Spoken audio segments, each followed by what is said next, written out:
Tell you what, Steve, it took everything I had not to dance through that intro, knowing that I'm going to be on camera, and that could have been quite embarrassing.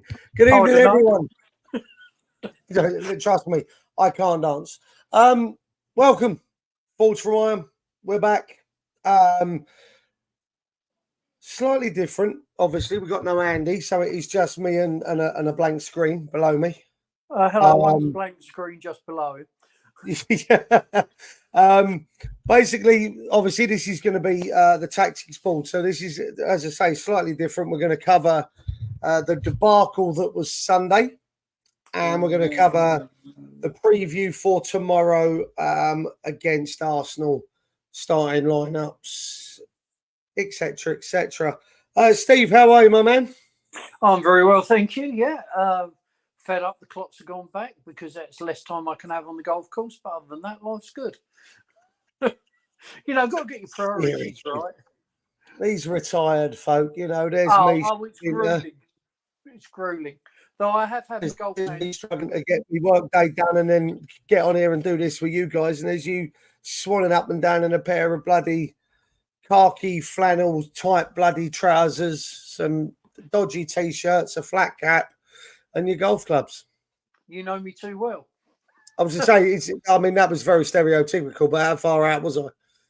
Quite a way actually, but no, I've had my golf handicap cut twice in the last 2 weeks, so it's getting a bit harder work now. So you basically what you're saying is you've got better because you've been playing more.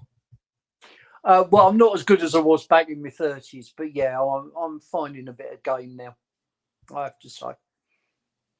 You know what? I'd like to say I'm jealous, but I can't stand golf, so I don't care. Fair enough. You go play all you want, my man. You go play all you want. Listen, what's going on up here? Zane says the clock's going back. Feels like a day goes on forever. You know what? I'm in slight disagreement there because kind of gets dark early now. Oh, horrible. And I mean, don't get me wrong. Part of it today was obviously the storm that we've got coming in tomorrow, and for those West Ham fans that are in Ireland that are watching or further afield up north and stuff, stay safe because it's not going to be pretty over the next few days. But it really got dark and cloudy here in Lewisham at about 4 o'clock, and it was horrible. And then the heavens opened, and again, it looked like it was some sort of biblical deluge. It was bloody awful. Well, I'm expecting to see an ark float past in my garden anytime soon. Literally, yesterday was the one good day we've had. It has just chucked it down. And, do I want to go outside? No, I'm going to get wet, so I'll stay inside. Thank you very much. Staying indoors and staying inside. Those are the levels of my decisions these days. They're very simple, really. That bit I am jealous of. Yeah. I'll tell you what, Steve, let's get it out of the way then. Let's talk about Sunday. Obviously, I went, you didn't. Yeah. And thank you for that. Bastard. That's all right, mate. There's part of me that hated you for a little while. I'm not going to lie. Well, I can see why. I felt quite sorry for you watching it here on the box. I'll tell you what. Let's go with the starting lineups. I mean, I've got to say, on the way to the ground, and again, it was an early kickoff because of the clock, so it was a weird one. It was a 1 o'clock kickoff, which was really strange.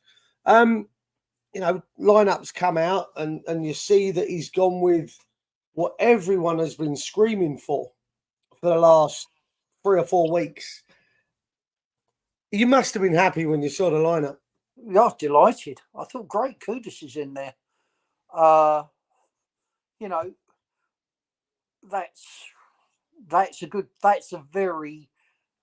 is a good quality team with a lot of skill. And on paper it is. Those are good players out there, and I was really, really pleased with it. So, yeah, that moment of euphoria obviously only lasted until we started kicking the ball, but the actual actual lineup I was very happy with. I mean, I think I was just getting off the train at Stratford when it came through, and I read it out to my daughter. I took my daughter to the game, and she was like, "Are you happy with that?" And I was like, buzzing, absolutely buzzing. On paper, the creativity in that team: Kudus, Bowen, Peta, Ward-Prowse with his distribution and his set pieces. I thought, this is it. This is it. You're thinking, what could possibly go wrong? Well, we were soon to find out, weren't we? Well, you know what? Game kicked off, and I've said it a few times, and people watching go back and watch the old previews and stuff and the reviews. I've always said nothing changes. It doesn't matter what our starting lineup or our formation or anything else. It doesn't matter what that is. If we're going to continue to play the same bullshit tactics that David Moyes employs, a low block with like 7 players, 7 if you include the keeper, that you're playing a low block with your back 4, Ward-Prowse, Alvarez, and then obviously Areola in goal. Your low block means that for the most part, those 6 outfield players necessarily don't leave our half. And you saw that quite a bit in the opening exchanges of the game. We didn't, Cresswell and Soufal didn't get forward as much as I would have liked in the opening 10, 15 minutes. Don't get me wrong, I thought we played some fairly decent football in those first 5 or 10 minutes. But my concern was that it wasn't penetrative. When you've only got essentially 4 players in the opposition half, that's going to be relatively easy to defend against. And that's what it proved, Steve, ultimately. It was very, very easy for Everton in the first half. See, I've been thinking about this, a rare moment of actual thought and consideration. But watching West Ham over the years, this is not a unique situation. Moyes has done well by us. Let's have that clear. That's what I think. He saved us from relegation twice. We've had a 6th, a 7th, and a trophy. Yeah. Not unhappy with that. And we had a good start to the season. But the bottom line is, as with many people in their workplace after a while, it's gone stale. That it needs... You can't say we haven't got the players. We've spent a fortune, about 400 million. You can't say we haven't got the support. You can't say all of those things. And you can't say that this system hasn't worked pretty well for a long period of time. But what you can say is it's gone stale. The players look bored with it. The crowd are bored with it. And it only works when we're defending. And we weren't, were we? We had 65% possession. Well, we didn't know what to do with it. Well, I don't think we know. You've just said it yourself there. We don't know what to do with it when we've got it, Steve. We look lost. And to be fair, that summed up the 90 minutes. It summed up the whole game. We look lost in possession. I'll say Benny came on. I thought Benny looked incredibly. Listen, pot kettle black. I'm not a professional footballer, right? Yeah. But I personally think Paqueta looked overweight. I thought it looked like he's packed a few pounds on. Again, pot kettle black, but I'm no prime athlete. He dithered. He dallied on that left side. Kept coming back onto his right foot, and by the time he'd done that, we were back in place, and whatever they needed to do was covered. I don't see this fascination with left foot on the right foot on the left. If it's going to cost us if it's going to cost us the speed to deliver a ball. You know, we moan about Danny Ings not being able to play in a West Ham way. Well, if we're going to keep holding on to the ball instead of crossing it, well, maybe there's your reason. Because the ball's not getting into the box for him to act like a goal scorer that he is. But you see, that argument, Danny Ings can't play in the current style that West Ham playing. We had 10 outfield players out there on Sunday who couldn't play in the style David Moyes had set up for him. Paqueta, he didn't look overweight to me, but I tell you what, Paqueta, Ben Rama. Ben Rama looked overweight. Ben Rama. Oh, maybe. I didn't really take a lot of notice. I was so depressed by that point. I was considering whether I should put a paper bag over my head or carry on watching the game. It was that bad.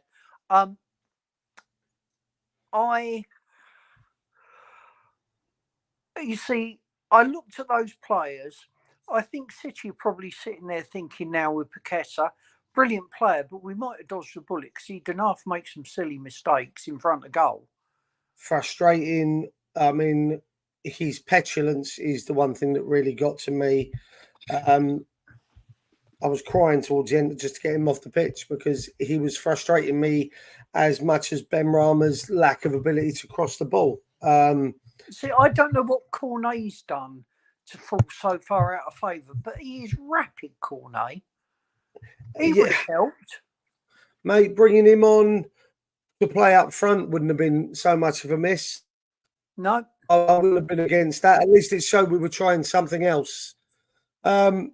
Listen, we could sit for half hour discussing the Everton game. Listen, it wasn't good enough. The tactics looked out of place. We got the team we wanted, and it's all well and good having the team we wanted. We played a different style of football, and for me, we're not capable of that. Listen, I'm not going to sit here and I'm not going to bang a drum that says Moyes in. I'm not going to sit here and belabor the obvious of people saying Moyes in, Moyes out, Moyes in. I'm not doing it. No. I have my opinions, and I think that if the next two games go in the way that I think they could do, I don't see how he can stay. I think he's overstayed his tenure. 5 defeats in all competitions. If it goes that way, there's no other conversation to be had. But that being said, you know what our board are like. That won't be enough. No, of course it won't be. Because as long as we are better than anyone that's going to finish in the bottom 3, they don't care. That's the be all and end all for the board. I was reading something very interesting on Claret and Hugh. Now, whatever people's opinions on Sean Whetstone might be, he has got contacts, and they, by all accounts, you know, the goodwill for winning the trophy, everything else is over. The board are now looking for results, return on investment, and that's been made very clear. And they want wins, and they want the side to do well. And that's what's been said to Moyes. So, you know, if that is the case, and I've got no reason to believe it's not, well, fair enough. But I think the bloke deserves a chance. We've only lost 3 games. And we have to put it into perspective. You know, we've had 3 games, Steve, I agree, but it's the manner. Yeah. And the style of football. I'll tell you what, we'll cover something. I've got a question for you, but we'll do that at the end. Okay. So, all right, leave that behind. Let's park that. Let's talk about tomorrow then. Arsenal, London Stadium, under the lights. I've seen literally all Sky Sports have been reporting today. Sky Sports News is Declan Rice in a West Ham shirt, Declan Rice in an Arsenal shirt, and some twat outside the training ground. Now, first question for you: do you think Declan Rice starts tomorrow night against us in the Carabao Cup? No, I don't. Is he in the squad for you, subs included?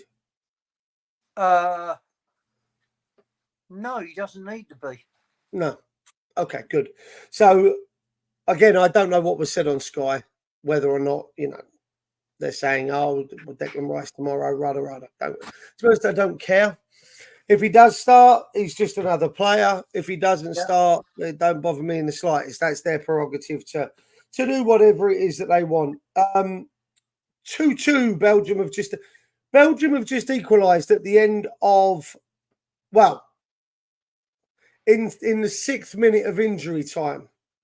At the end of the first, there are 14 minutes of injury time at the end of the first half of this game. Oh, okay. Well, that's a lot of injury. But there is a young Belgian girl running around. So, not that she looks like a man, but she's got her head bandaged up and all the rest of it. So, I don't know what's happened there. Okay. So, that being said, then, do they forget Arsenal? Actually, forget Arsenal. I don't care. I think they're going to play a weakened team, but that's neither in nor there. I think they want the league more than they want the Carabao Cup. So yeah, of course they do. I'll leave that there. With regards to you, then, going into tomorrow, you as a fan, me as a fan, and then we'll look at it from a slightly different angle. How important is tomorrow and tomorrow's result for you, Steve, as a West Ham fan and, in context to the season? Right. Yeah, it's quite important because I think we've got a chance of winning it. Because it is the lesser of the trophies, and it's not taken as seriously by some of the teams which are a lot better than us. Agreed, But the most important thing tomorrow is show a bit of heart, a decent performance, put a bit of effort in. If I see another insipid wandering around and going, "Oh, we've got the ball," but, and just sort of kicking it about like you would in the park, I won't be happy. If we lose and have really given it a go, yeah, I can live with that. It's when we lose and we don't give it a go. Like on Sunday when we lost and we were clueless against Villa, against Olympiacos. All those three, I thought we didn't put a shift in. I can take defeats. I'm a West Ham fan. I've been a West Ham fan for 50 years. I've seen many of them. Yeah, I've seen loads of them. Yeah. But the ones I really couldn't take and the ones I've really struggled to take are the ones where the players haven't put the effort in. You try your hardest and lose, fair enough. I can live with that. You roll over, well, you're being paid a lot of money not to put effort in. And that I have an issue with, really. I mean, yeah, I'm in agreement with you. Tomorrow, in the context of our season, to defeat tomorrow isn't going to be the end of the world, whereas a victory would put us into the quarterfinal. Yeah. Right? And you look at what's left, and I know when we discuss the draw, and you see the likes of Mansfield facing Port Vale this evening, 0-0, by the way. You see the likes of Exeter playing Middlesbrough, 1-0 Exeter, by the way. Right. And then you look at the games tomorrow, and you've got West Ham Arsenal, Chelsea Blackburn, Bournemouth Liverpool, Everton Burnley, Ipswich Fulham, Manchester United versus Newcastle. But you look at that and you go, okay, well, if we win tomorrow, that's Arsenal also out. Yeah. Chelsea will need to win tomorrow because, well, their season is an absolute shit show as we speak. Yep. They're going to need to win. And you've got Everton Burnley. I think both teams are probably going to figure that they could let this one go because, well, staying in the league's more important. Yeah. Although Everton will be on a slight high after, obviously, Sunday. You got Bournemouth, Liverpool. And again, Liverpool are going to be wanting to finish top four. I don't think they're going to be too worried about, like you say, the second of the two trophies, available. Bournemouth, well, they'd love this. Then you got Ipswich, Fulham again, which is, and then you got Man U, Newcastle, which is a replay of last season's cup final, and I think Man U are laughable at the minute. Newcastle have not had it wonderful, despite the fact that they've had some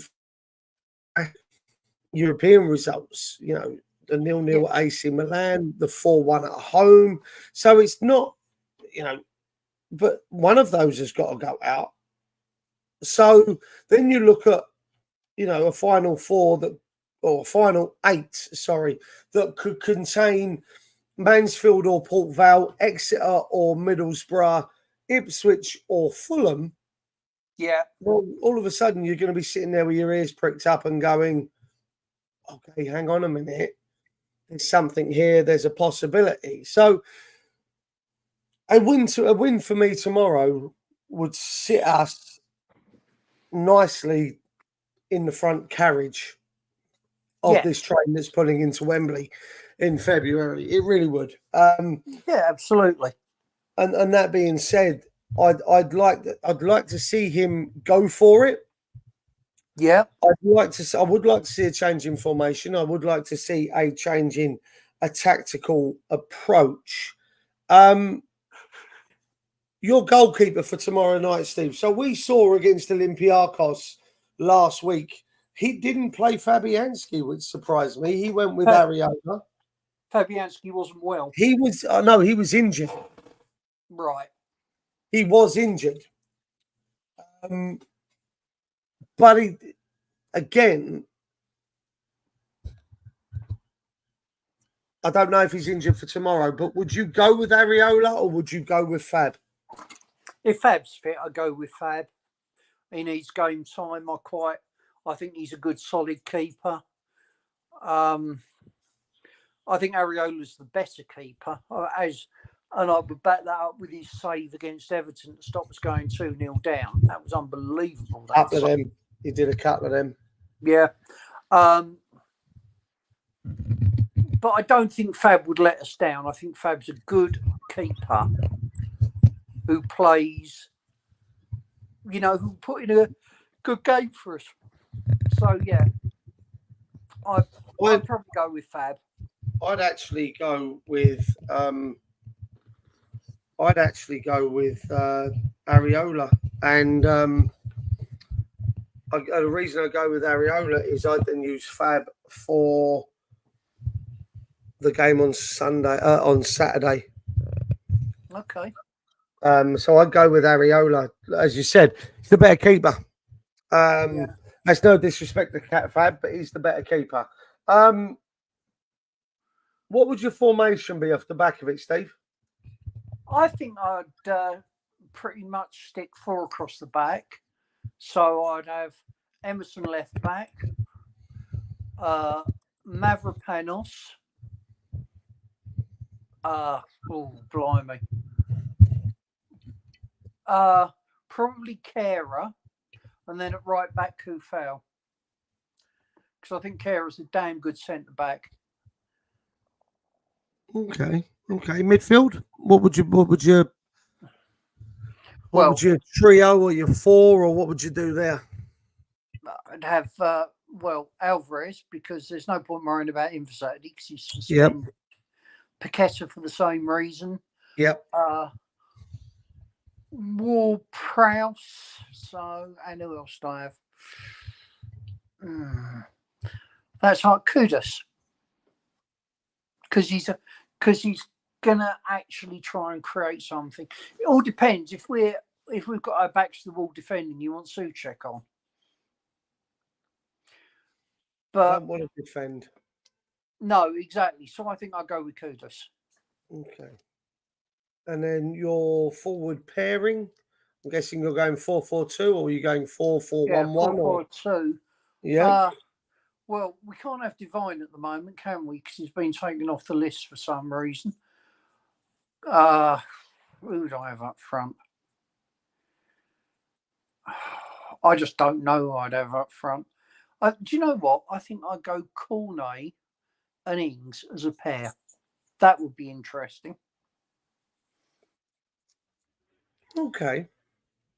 You know, something different. We've been playing one way to Antonio all the time. Let's try something different. Let's have some pace and let's have a fox in the box. Okay. Let's see what those two could do. And let's face it, if it doesn't work, we then know it doesn't work. But if you keep playing the same way all the time, you've got no clue if you've got any options or not. All right. Okay. Let me put this to you then. Yeah.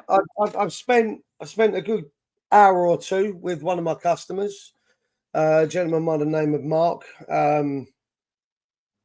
While he was having a few beers in the pub this afternoon, we had this discussion, and I came up with this. Okay, so I'd start with Areola tomorrow, and I'd actually use Fab on Saturday against against Brentford.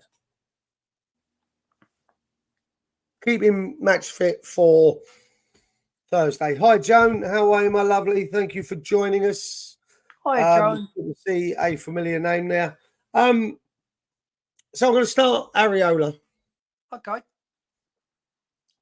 My back line Yeah. is going to consist of left-sided centre-back Nathan Agard. Okay.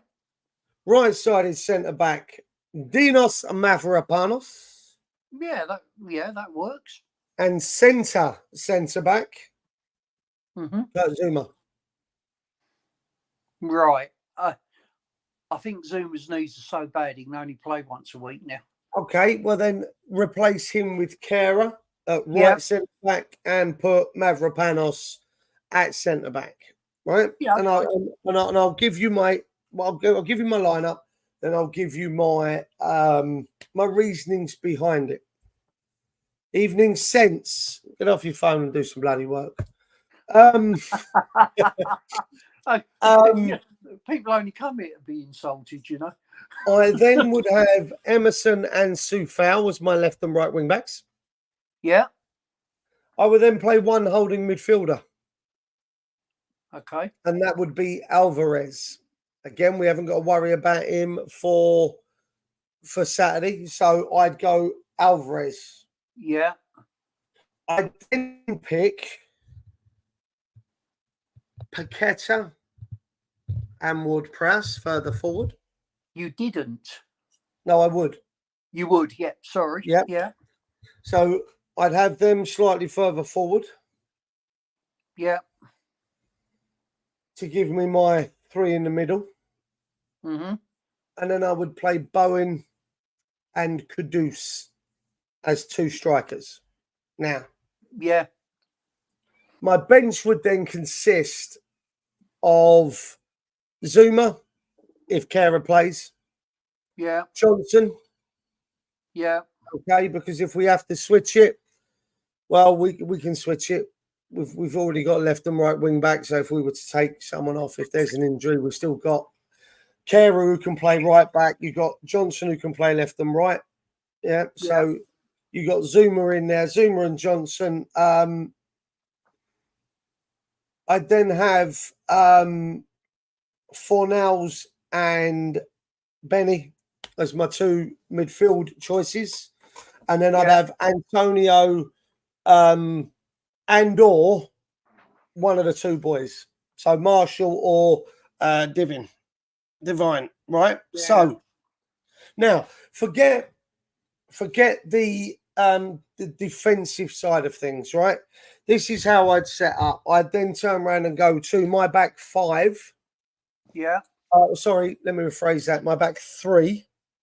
You do not set foot anywhere near the centre circle of the pitch. Yeah, okay. At all. At all. You don't go anywhere 10 yards, 12 yards up to halfway. So a couple of yards outside of the centre circle on our half. Our back three do not venture unless we have a corner or a free kick. We do not venture. That's it. Okay. Stay where you are. I'd turn around and say to Alvarez, the furthest forward you're going is the halfway line. Okay. And the reason behind that, okay, is that if we lose possession around halfway, Alvarez can drop into a centre-back role. Agard can go left-back, and Mavropanos can go right, or Kara can go right. Then you have Mavropanos and Alvarez as two centre-backs. The other two boys are wide, we then revert to a flat back four. Yeah. Right. Further forward, what I'm looking at is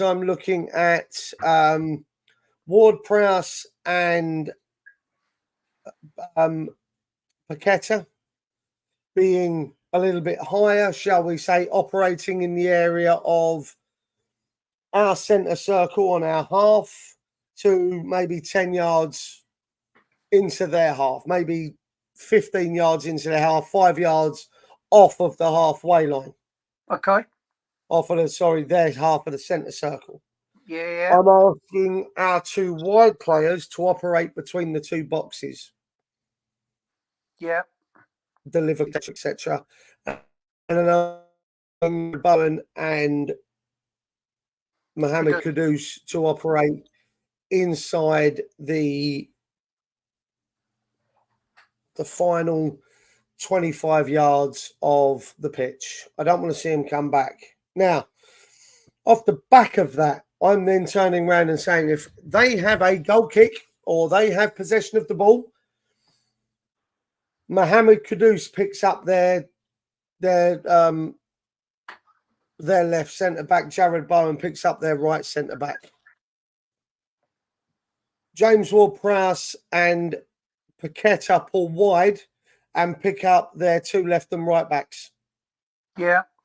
Soufal and Emerson come in to pick up their two midfield players. Yeah. Alvarez and the other boys then pick up Aguerd will pick up the left centre, the left back, left winger, the right winger, Kera the left winger, and Alvarez and Mavropanos will pick up a striker each. Yeah. What I saw on Sunday is I saw us operate a zonal marking when we were in position. Drives me mad. Goalkeeper, if he's got no one to pass to, Steve, what's he going to do? Kick it long. Got to lump it. We then win the first and second balls. We regain possession. We start again. All the time we give them a way to pull out and play out from the back because we don't have man marking. We don't have Antonio picking up a centre-back. We don't have Bowen picking up a centre-back. We don't have the two wide players picking up their left and right backs. The goalkeeper's got somewhere to play it. The second their goalkeeper plays it inside their 18-yard box to a centre-back, I want to see Kudus flying at that centre-back with a ball. If he then goes to pass it to the other centre-back, I want Bowen there ready to intercept. Left and right backs, I want the wide players intercepting. That's what I want to see. All we're doing is go on and play your way out. We're not putting any pressure on them. We're not trying to put them under any mistakes. No, and because of that, they're nice and calm, bringing it out. They're getting a nice feel of the ball. They're getting some touches under their belt, and they're not being harangued and harassed into making mistakes. And that is our downfall. Yep. Seen it too often. As I said to you earlier, if we play my 3-5-2, okay, if we play the formation that I've just told you with the personnel that I've just told you, but play the same way, you're going to get the same fucking outcome. It doesn't matter. It doesn't matter about your formation. It doesn't matter about your personnel. We showed that on Sunday, Steve. The personnel didn't make a fucking difference. We've all been clamoring as fans to see what we saw on Sunday. Oh, yeah. Because we set them up tactically negative, the outcome was the same. Yeah. We have to change tactically. We have to change our pressing game. We have to change our marking setup because we're predictable and teams find it easy to play out from the back. Well, I tell you what, if we put Prime Messi in our team on Sunday, we'd have still lost. Well, we wouldn't because he still wouldn't be ready to play in the Premier League because he needs like 4 months and Moyes would have to coach the flair out of him first. True. Sorry, I forgot those important points. But just an example. It's embarrassing. We have got if not world-class players, we've certainly got a group of players in that team who are just the tier below, right? Everton haven't got those players, yet they did a number on us. And actually, they comfortably did a number on us. And that was the most worry. No, we didn't trouble them, Phil. No, not at all. So, I don't think it mattered which 11 you put out, no matter how talented the players were, no matter how much better they were than Everton. With the tactics we employed, we wouldn't have won. And that's what I'm looking for tomorrow, something different. I mean, the substitutions, I have to say, look like, towards the end, just look like an act of desperation, trying to make something happen. Panic, yep. Yeah, and okay, it's not, in your job, it's not work. This isn't working. I've got to try something else. I've got to tweak it. And that's what we need. So, as I said at the start of the video, I think Moyes has done well by us, but I think he's reached his ceiling. I think it's gone stale. I think the club will try and hold on to him for the rest of the season. But beyond that, I'd like to see a progressive manager come in, but I don't know. I mean, it's so frustrating because we've got so much there and we're doing so little with it. Well, I've seen some rumours of managers that are being linked, Carrick being one of them. Xabi Alonso of Bayer Leverkusen, who were top of the Bundesliga, who was appointed by Steichen to Bundesliga, but to Leverkusen. But he's just signed a new contract, so that the payment for that is going to be significant. I personally, I'd like to see possibly Potter. He's a project manager, and I think he did well at Brighton with some unknowns coming in, some younger players, which is exactly what Steichen is known for doing. So I wouldn't see that being a problem. But Carrick is a fantastic manager. He's done brilliantly at Borough. That being said, they're not doing too well tonight. I think if we want to get to where we want to go, and if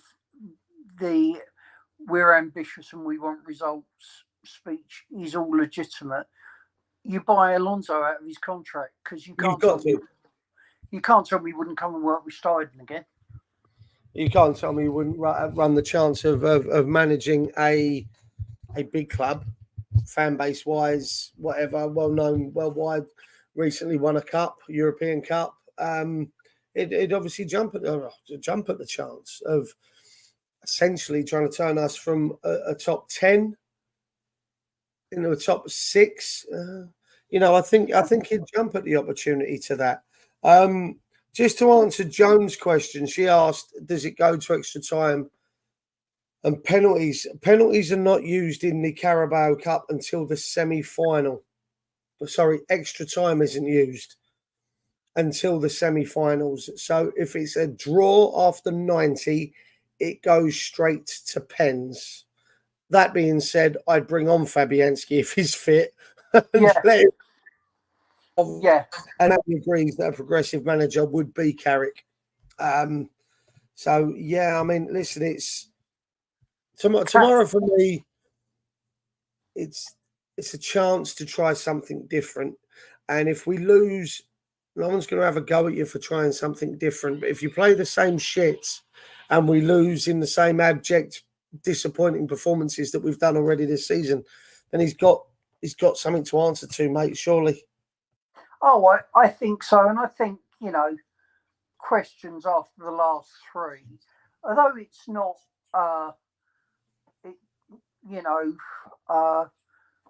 desperate, and although it's not, nuclear explosion time, we have just lost 3 games. Questions are legitimately being asked about the style of football. Listen, questions are being asked of Eric Ten Hag at United. They're going to be asked of David Moyes at West Ham, surely. Oh, absolutely. Yeah, I mean, it's like everything, isn't it? You want a team that are competitive, and in the last 3 games, we haven't been. And You could argue, Steve, that we haven't been for a few more games than just the last 3 this season. Brighton away, I don't think we were competitive. I just think we were clinical. Yeah, that's good enough, isn't it? It is and it isn't. Good evening, Wolf. Wolf. It is and it isn't. I mean, I'd rather see us play some well-developed football and win 2-1 than play backs to the walls, be a bit lucky, and win 4. Oh, I say lucky. Have 4 shots on target, score 4 goals, but then the rest of the game is our backs to the wall, and we're lucky to say lucky. And we were in that Brighton game. I'm sorry, but if it wasn't for Areola, we would have drawn that from being 4-0 up. Oh, Areola's been brilliant this season.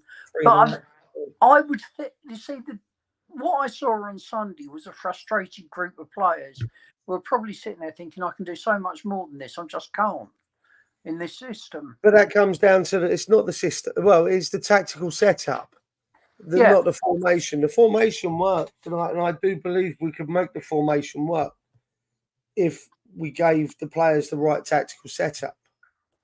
Yeah. I mean, left 50. Sorry, I'll bring them back, Wolf. I'm sorry. We don't do trick or treat, I have to say. But I think West Ham, it could be very entertaining. People keep going on at me about how entertaining it was under Greenwood and Lyle.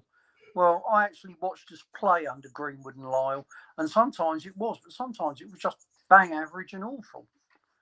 And we're West Ham are a different beast now. We're a financially secure club that can spend a decent amount of money. They should be able to. If I was Sullivan and I'd spent 400 million, I'd want to see better than that. Significantly so, yeah. And it's not even funny to a degree, mate. Just how bad some of the football is that we're watching. I've got to say, I've been very just. I mean, I sat there on Sunday, just despondent. It was awful. Well, watching it on the box, I was just bored. Yeah, it was that simple, and you watch your football to be entertained. Now, I don't watch really any other football other than West Ham. It doesn't grab me.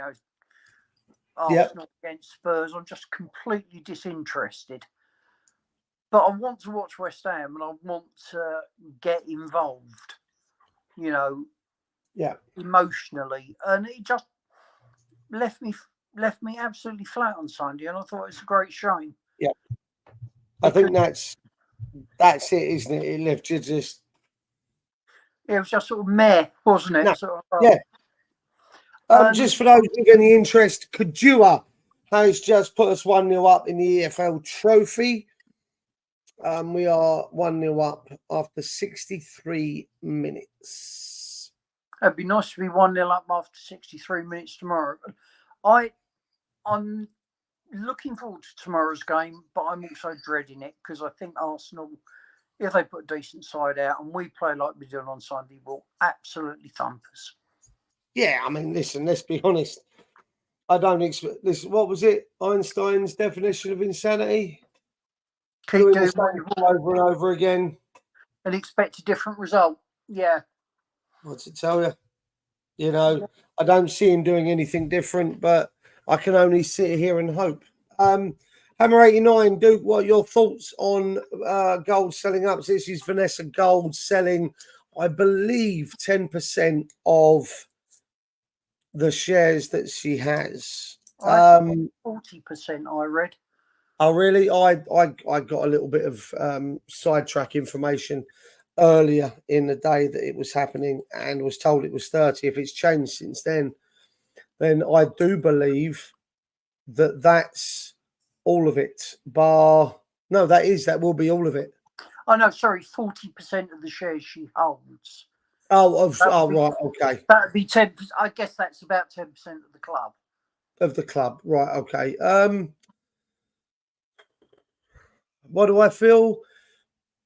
I mean, listen, if and as Hammer's just said there, Times are reporting that she's open to selling more. She owns 25%. Right. So what we're not talking about is obviously what then came down from David. This is what I'm guessing what's been shared out, because I believe David held. Am I right in thinking? No, I might even be wrong on that. I know that Sullivan owns 40, doesn't he, or 45? Yeah, he doesn't. He hasn't got a controlling interest anymore. No, I think he has 40, 45. I think Kretinsky has 20, 25. Trip Smith has 10%, I believe. 10%, which then leaves not a lot the other way, doesn't it? I tell you Talk what. Sport are saying that the Qataris are interested. Well, I mean, listen, it makes sense when you consider that most of the London Stadium area is currently being snapped up by A, Chinese, and B, Qataris. There's a lot of money involved in and around Westfield. So there you go. There's your bits. All right, okay. Do you know what? I remember when we used to live round the. Me personally and the family used to live around the Stratford, Ilford area, Walthamstow, that sort of way, and we moved out. Boy, we couldn't afford to buy our places now. If you, no way, not with the amount of money that's gone in there. Mate, I live in Lewisham, okay, and Lewisham, like Deptford and Catford and all the rest of it, it's currently being gentrified and regenerated with Chinese and Middle Eastern money. And there's a flat that's just being sold up the road, right on top of the train station, penthouse suite in Lewisham, 750 grand. 750,000 pounds to live in a block of flats in Lewisham. That's essentially what you're telling me. I know. Well, the Madness. house I spent the first few years of my life in, out in Barkingside, which my grandparents bought after the war. I want to forget. After the war, which they paid effectively peanuts for, is now £500,000 worth of property. Yeah, it's mad. I know. It's insane. I mean, it would make sense if the Qataris came in. Like I say, they own all the land around, well, most of the land around Stratford and Westfield, and you know the Olympic Park. They would end up buying the stadium rights outright, because I can't see there being anyone that would, other than Leyton Orient, probably offer up any resistance to it. Tottenham have got their own stadium, which they basically put us in a shit pickle, because they threatened to leave North London. They threatened to leave, their home. They turn around and their council went, let's give them permission to build the stadium. Yeah. That for me was kind of, that put a kibosh on everything we wanted to do, because we were going to be able to buy the stadium. It was happening. Yeah, I know. Until they had to put it out to tender because of Tottenham, and I think it was Orient, but Orient wouldn't have posed that much of a threat. Whoever buys these shares will give you a good idea what the future holds in terms of ownership. If Sullivan buys them, we're stuck with him. If somebody like the Qataris buy them, then it's going to be very different. But I've got no idea. Just quickly, Hammer, is the Qataris the same? Is it Sheikh Jassim, the same guy that wanted to buy Man United? If I'm right in thinking, they would want 100% control. Yes, without a doubt, and they would end up buying the stadium and everything around it and whatever they do. Now, there's a lot to be said about. We're going to do this. There's a lot to be said about the human rights from these countries, and there's a lot to be said about, how these countries are run, human rights, gay rights, etc. Right? But you can still support your football club whilst not agreeing with your ownership's issues in their own countries. Okay, look at Newcastle for instance, straight off the bat. They have Mike Ashley owning them, and he had a questionable bloody reputation as a boss and a business owner. I know because I work for the Dick. Newcastle now have Saudi owners, and again, these owners are very questionable in their human rights and their civil liberties in their countries. Or in their country, but that doesn't stop Newcastle fans from being able to support their club and take a dim view of what goes on in the country of origin of their ownership. Yeah, I mean, I personally think. Do I agree with Qatari's human rights and the way they go about things in their country? No, I don't. Do I think there'd be a good owner for West Ham? Honestly, if they bring their money in, I couldn't give two shits in the grand scheme of things.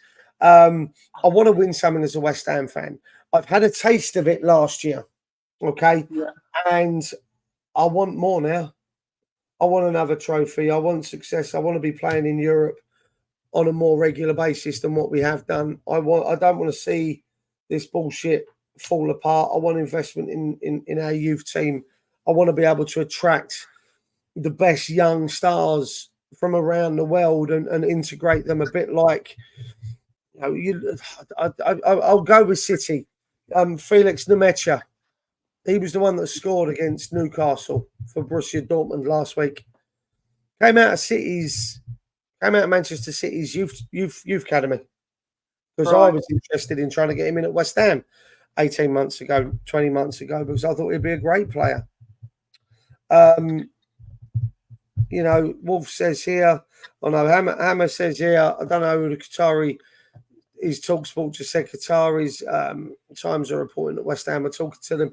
It was, so the last I heard, Sheikh Jassim was the guy that was fighting with oh yeah, I know you mean. Jim Ratcliffe for United. They were willing to pay £6 billion for Manchester United. That was £5 billion to the Glazers and £1 billion to clear off their debt. The Glazers went, no, we want the £6 billion and we'll sort out the debt. So the Qataris have walked away. And there was talk that it was going to be for us. We'll wait and see what happens off of the back of that. Sullivan's ruled out buying the shares. Okay. Wolf says people were saying it's fine to have Qataris since we have bad owners as bad. I think doing porn isn't as bad as what they do, unless Sullivan did something I don't know about. Well, don't Google Eve Vorley for fuck's sake. We'll leave that one alone. Hammer 89 says, how can we be valued at 650 million when we don't own the ground or the training ground? This I couldn't tell you. Honest God, it's silly. Wolf says that somehow Spurs are worth 1.6 billion. Now the reason behind that is that stadium itself cost £1 billion. And you have to say that stadium is state of the art. Special. Yeah. Very, very special. Hammer 89 comes in with the Sheikh Jassim is worth £280 billion according to Google. I know because I looked that up when he was interested in United. He probably doesn't have to worry about paying his council tax then, does he? I don't think he would, even if he did. Yeah. That being said, I'm going to wrap this up, Steve. Yeah. Just because we've been going for just under an hour, we were only going to do 30 minutes as usual. half hour or so. What I will say is we will be back Thursday.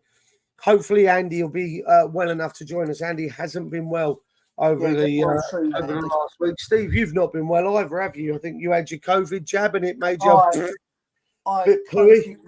I had COVID and flu in one hit, and it made me feel awful for about 4 days. Like you've been hit with a stick. Hammer, I will just quickly, briefly run over this. There is a video 6 weeks or so ago, 8 weeks or so, that does cover this. Rob and I have split. We had a difference of opinion. He didn't like something that apparently I'd done. I didn't like something he'd done. Like a grown-up, I was quite happy to accept what had gone on.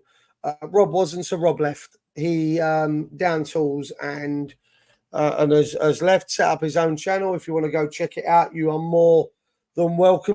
I'm not saying that no one should go there. We do have channels now here at Forge from Iron. We have this one that we are currently live on. We also have the Forge from Iron Extra Time channel, which is what started the fallout. That's where myself, Andy, and Steve do a once a weekly kind of show. Lasts about an hour and a half, sometimes 2, where we talk about all things West Ham.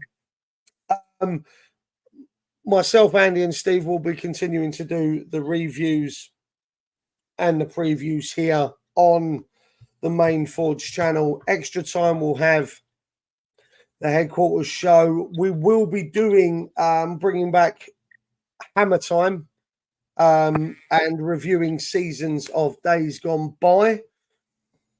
I am looking to put together a Q&A, live Q&A with a former West Ham player. So please watch this space.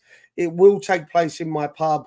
I'm trying to get it done before Christmas, but there's no guarantee. We're getting quite tight to try and figure out a time and a date on it. There will be a cost, but it will be minimal.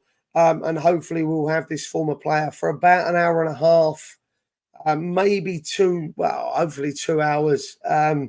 We'll get some sign-ins, some bits if you wanted to bring some stuff along to sign. It's going to be quite a limited gather, about 50 people. So, again, watch this space. Keep an eye on Forge from Iron, West Ham United, Forge from Iron Extra Time, both on YouTube. We have Facebook and Twitter pages for both channels. Obviously, you can see my Twitter handle there on screen at Hammers Duke. Drop me a message. I'll try and keep you all updated as to, you know, this Forge from Iron presents a former player. Steve, any last words from you? Yeah, I just hope we put in a performance tomorrow. You know, and it's not as awful as I fear it's going to be. Thank you, Hammer 89. We appreciate it. And you, Wolf. Thank you. Yeah, cheers, Wolf. Yeah, I'm in agreement with you, mate. I'm kind of hoping it's it's not a shit show. I'd like to think he tries something different. As I say, the same formation, different lineup with the same tactical setup is fucking pointless. You've got Kudus, Bowen, Paqueta. You know, these are 3 very, very talented, very creative individuals. Yeah, I have James Ward-Prowse, whose delivery from set pieces and his passing range is fantastic. It's awesome. Yeah, I have players on the bench like Pablo Fornals, who, yes, okay, probably has had his flair coached out of him, but he's still a fantastic player, great ball skills. You know, all the time you kind of make these guys play with one leg tied behind their back. I'm not quite sure how that'll work, but you get the idea. One hand tied behind their back and playing half quality. You're not going to get nothing. Nothing's going to change. You know, you can go 3-5-2. You could go 4-2-4. you could go 3-2-5, and it won't make no difference if you're still sitting back and asking players to defend rather than go forward. Hopefully, we see something different tomorrow. Listen, I'm going to watch with bated breath, but I'm not going to hold it. I just don't. No. Jones says, cheers, Duke and Steve. And so does Hammer 89 and follows it with Moyes out. Mate, I'm very much there now. I do think we need a change. But it is what it is. We don't have a say in that, unfortunately. So let's hope he turns it around. Let's hope. I'll be honest, I'd like him to. I think, being the manager that has delivered us so much in such a short space of time. Yeah. But I'm also on the fence of I'd rather see him go with good graces than all of this work be undone, So I'm going to put it out there. If he doesn't turn it round, I will be forever grateful for what he has delivered over the last few seasons, because it's been a golden time for West Ham, and it was bad for an awful long period. Moisey came in, he's delivered us a trophy, some great games in the league. I think the win over Liverpool at the London Stadium, fantastic European night. So I'll always be grateful to him, and I'm not going to sit here and give him a hard time and slag him off, because I think he's done a lot for us. But on the other hand, I think it might have gone stale, and for his sake and for our sake, go away without enduring gratitude. Yep. I mean, listen, I agree. Wolf has asked that we're going to be doing a review after the Arsenal game once it's finished. I don't know whether we're going to get one done tomorrow night. Obviously, with the game, saying that, Steve, it's a 7:30 game tomorrow. We'll be done by 9:15.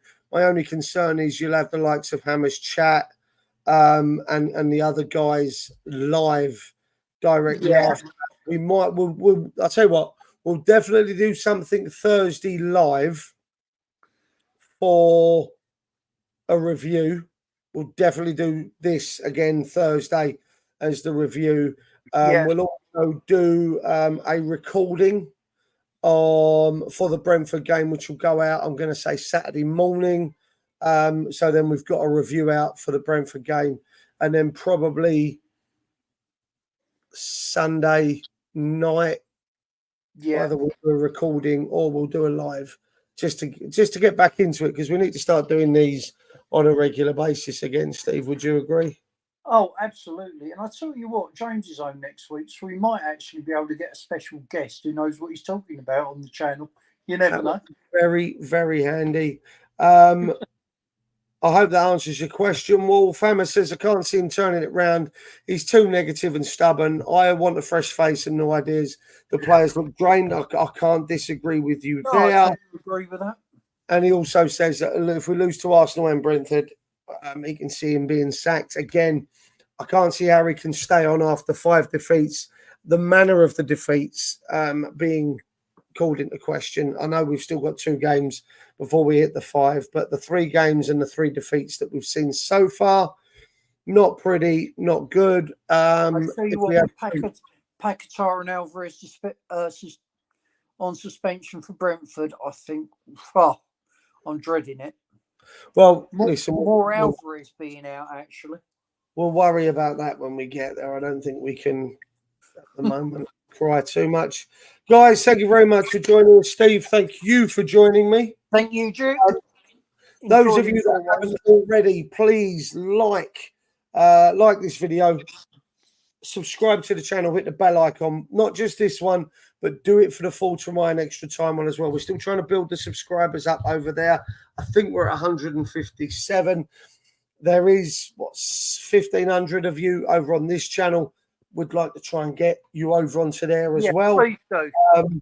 Hit the bell icon so you're notified when we do the lives, as well as when we post up things like Andy's breakfast show and Hammer Time once it comes back. Subscribe, follow the Twitters and the Facebook stuff, just so again when we put anything out there about this upcoming player announcement and whatnots. You're aware of what's going on. And thank you for sticking with us. We've been this Thoughts from Iron channel has been going nearly 3 years now. It'll be 3 years in February. Do you know what? I was one of the first 10 subscribers. You were indeed. I was one as well. I'd hope so. You were doing it. We've come a long way since Thoughts from Iron was born. It's a lot of fun. A lot of fun. And we're very grateful to everybody who sits here and watches us. Prattle on for an hour on end. Yeah, well, without the people who watch us and support us, it wouldn't really be worth doing, would it? So we are immensely grateful to everybody who contributes and watches us. Very much. I mean, we've had 5 people for the majority of this show. It's not bothering me. I've got 5 people that are sitting there willing to listen. They've joined in the chat. Hammer and Wolf came along and they've chucked up their bits. Joan's been there. Bex was there earlier. Who else did we have? Zane came in. Nikki was there earlier as well. Mandy arrived. So, it's nice that people spend some of their time to come and watch us. Yeah, we're very grateful. Very much so. Steve, thank you very much. Everyone else in the chat, thank you. And we shall see you Thursday. Take care, guys. Thank you very much. And I'll press the right button. Come on, you Irons. Come on, you Irons, and good night. Good night.